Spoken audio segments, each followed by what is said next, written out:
ओम श्री गणेशाय नमः। शनिदेव भगवान शनिवार व्रत कथा।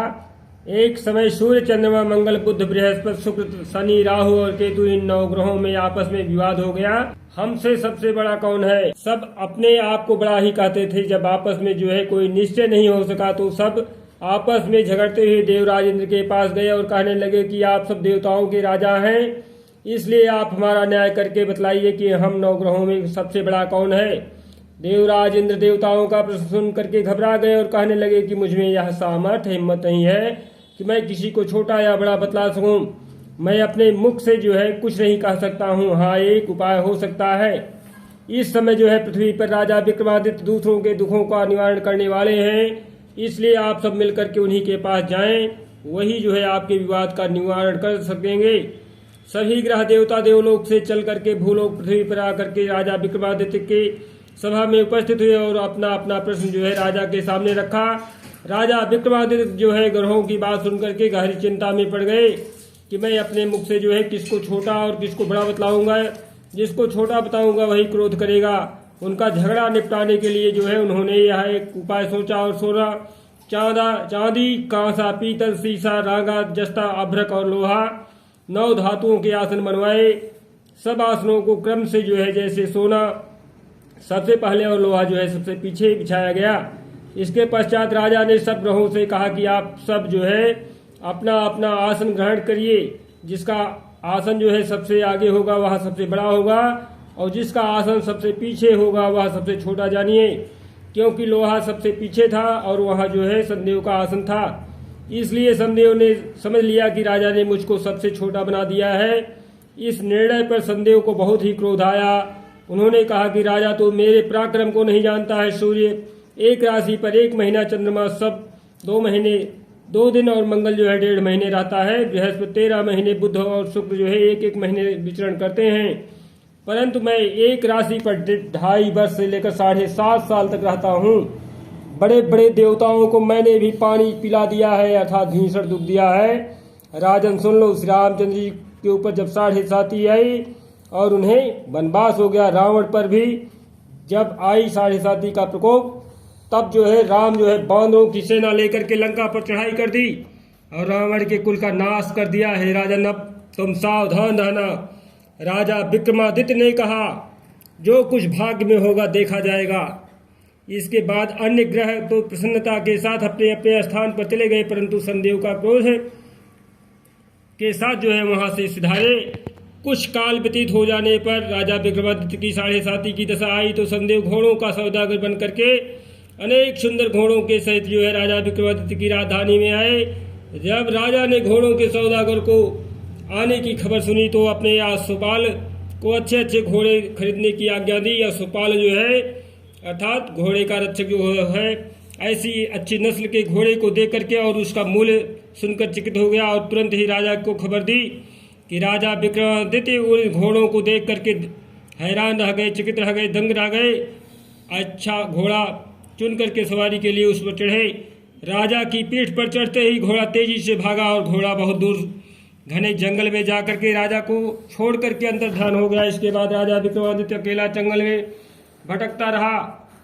भूख और प्यास से दुखी राजा ने भटकते भटकते एक ग्वाले को देखा। ग्वाले ने राजा को प्यास से व्याकुल देख करके पानी पिलाया। राजा की अंगुली में एक अंगूठी थी, वह अंगूठी उसने निकालकर प्रसन्नता के साथ ग्वाले को दे दी और स्वयं शहर की ओर चल दिए। राजा शहर में जाकर के एक सेठ की दुकान पर जाकर बैठ गया और अपने आप को उज्जैन का रहने वाला तथा अपना नाम बीका बतलाया। सेठ ने उसको एक कुलीन मनुष्य समझ करके जल दिया, पानी पिलाया, कुछ खिलाया पिलाया। भाग्यवश उस दिन सेठ की दुकान पर बहुत अधिक बिक्री हुई। तब सेठ उसको भाग्यवान पुरुष समझ करके भोजन कराने के लिए अपने साथ अपने घर ले आया। भोजन करते समय राजा विक्रमादित्य ने एक आश्चर्यजनक घटना देखी। जिस खूंटी पर हार लटका था वह खूंटी उस हार को निकल रही थी। भोजन के पश्चात जब सेठ कमरे में आया तो उसे कमरे में हार नहीं मिला। उसे वह निश्चय किया कि सिवाय बीका के और कोई इस कमरे में नहीं आया था, अतः अवश्य ही उसी ने हार चोरी किया है। परंतु बीका का मतलब है विक्रमादित्य ने हार लेने से इनकार कर दिया। इस पर 5-7 आदमी उसको पकड़ करके नगर के फौजदार के पास ले गए और फौजदार ने उसको जो है राजा के सामने उपस्थित कर दिया और कहा कि आदमी भला प्रतीत होता है, चोर मालूम नहीं होता है, परंतु सेठ का कहना है कि इसके सिवाय और कोई घर में आया ही नहीं था, इसलिए अवश्य ही इसी ने चोरी की है। राजा ने आज्ञा दी कि इसके हाथ पैर कटवा करके चौरंगिया किया जाए। राजा की आज्ञा को सुन करके आज्ञापालों ने तुरंत उसका पालन किया। बीका के हाथ पैर कटवा दिए गए। कुछ काल व्यतीत होने पर एक तेली उसको जो है अपने घर ले गया और उसको कोल्हू पर बिठा दिया। बीका उस पर बैठा हुआ जो है अपनी जवान से बैल हाँकता रहा। इस काल में राजा की शनि की दशा समाप्त हो गई। वर्षा ऋतु के समय वह मल्हार राग में गाने लगा। यह राग सुनकर के उस शहर की राजकन्या जुक्की जो है मनभावनी उस राग पर मोहित हो गई। राजकन्या ने राग गाने वाले की खबर लाने के लिए अपनी दासी को भेजा। दासी सारे शहर में घूमती रही। जब वह तेली के घर के निकट से निकली तब क्या देखती है कि एक तेली के घर में चौरंगिया राग गा रहा है। दासी ने लौट करके राजकुमारी को सब वृत्तांत सुना दिया। बस उसी क्षण राजकुमारी मनभावनी ने अपने मन में यह प्रण कर लिया कि चाहे जो कुछ भी हो, मैं इस चौरंगिया के साथ ही विवाह करना चाहूंगी। निश्चय कर लिया। प्रातः काल होते ही जब दासी ने राजकुमारी मनभावनी को जगाना चाहा तो राजकुमारी अनशन में व्रत लेकर के पड़ी रही। दासी ने रानी के पास जाकर के राजकुमारी के न उठने का वृत्तांत सारी कथा समाचार सुनाया। रानी ने वहां जा करके राजकुमारी को जगाया और उसके दुख का कारण पूछा। राजकुमारी ने कहा कि माताजी, मैंने यह प्रण कर लिया है कि तेली के घर में जो चौरंगिया है मैं उसी के साथ विवाह करूंगी। माता ने कहा, पगली तू यह क्या कर रही है? तुझे किसी देश के राजा के साथ परिणय किया जाएगा। कन्या कहने लगी कि माताजी, मैं अपने मन में प्रण कर चुकी हूँ, उस प्रण को कभी नहीं तोड़ूंगी। माता ने चिंतित होकर के यह बात महाराज को बताई। महाराज ने भी आकर के उसे समझाया कि मैं अभी देश देशांतर में अपने दूत भेज करके सुयोग्य रूपवान एवं बड़े से बड़े गुणी राजकुमार के साथ तुम्हारा विवाह करूंगा। ऐसी बात तुम्हें कभी नहीं विचारनी चाहिए, मन में सोचनी चाहिए। परंतु राजकुमारी ने कहा, पिताजी मैं अपने प्राण त्याग दूंगी परंतु किसी दूसरे से विवाह नहीं करूंगी। यह सुनकर के राजा ने क्रोध से कहा, यदि तेरे भाग्य में ऐसा ही लिखा है तो जैसी तेरी इच्छा हो वैसा ही करना। राजा ने तेली को बुला करके कहा कि तेरे घर में चौरंगिया है, उसके साथ मैं अपनी कन्या का विवाह करना चाहता हूँ। तेली के ने कहा, महाराज यह कैसे हो सकता है? कहाँ आप जो है हमारे राजा हैं और कहा मैं एक नीच तेली हूँ। कहाँ राजा भोज, कहाँ गंगू तेली की घट्टा उसने दे दिया। राजा ने कहा कि भाग्य के लिखे को कोई नहीं टाल सकता है, अपने घर में जाकर के विवाह की तैयारी करो। राजा ने सारी तैयारी कर तोरण और वृंदावन लगवा करके राजकुमारी का विवाह जो है चौरंगिया के साथ कर दिया। रात्रि को जब विक्रमादित्य और राजकुमारी महल में सोए थे तो आधी रात के समय शनिदेव ने विक्रमादित्य को स्वप्न में दर्शन दिया और कहा कि हे राजा, कहो मुझको छोटा बतलाकर तुमने कितना दुख उठाया है। राजा ने शनिदेव से क्षमा मांगी। शनिदेव ने राजा को क्षमा कर दिया और प्रसन्न होकर के विक्रमादित्य को हाथ पैर वापस कर दिए। तब राजा विक्रमादित्य ने शनिदेव से प्रार्थना की, महाराज मेरी प्रार्थना स्वीकार करें, जैसा दुख जो है आपने मुझे दिया है वैसा और किसी को ना देना। शनिदेव ने कहा, तुम्हारी यह प्रार्थना स्वीकार है। जो मनुष्य मेरी कथा सुनेगा वह कहेगा उसके सारी मेरी दशा जो है 7.5 की समाप्त हो जाएगी, कभी किसी प्रकार का कोई दुख नहीं होगा और जो जरूरत होगी वह मैं पूरा करूंगा और मेरा ध्यान करेगा या चींटियों को आटा कभी डालेगा, उसके सभी मनोरथ पूर्ण होंगे। इतना कह करके शनिदेव अपने धाम को चले गए। राजकुमारी जब मनभावनी की आंखें खुली तो और चौरंगिया को हाथ पैर से युक्त देखा तब वह आश्चर्यचकित हो गई।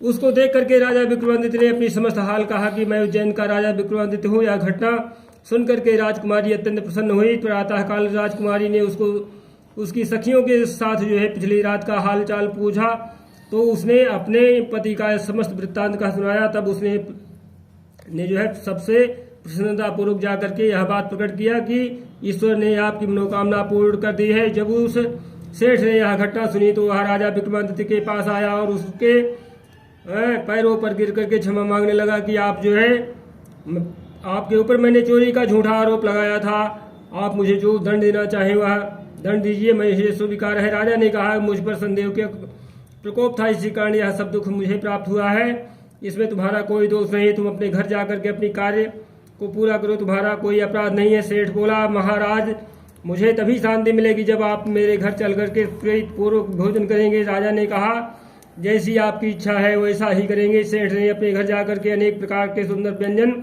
बनवाए और राजा विक्रमादित्य को प्रीति भोजन दिया। जिस समय राजा भोजन कर रहे थे वह एक अत्यंत आश्चर्यजनक घटना सबको दिखाई दी। जो खूंटी पर पहले हार निकल गई थी वह सब जो है हार उगल रही थी। जब भोजन समाप्त हो गया तो सेठ ने हाथ जोड़ करके बहुत सी मोहरें राजा को भेंट दी और कहा, मेरी श्री कौड़ी नाम की कन्या है, उसका जो है आप पानी ग्रहण करें। राजा विक्रमादित्य ने उसकी प्रार्थना स्वीकार कर ली। तब सेठ ने अपनी कन्या का विवाह जो है राजा के साथ कर दिया और बहुत सारा दान दहेज दे करके विदा किया।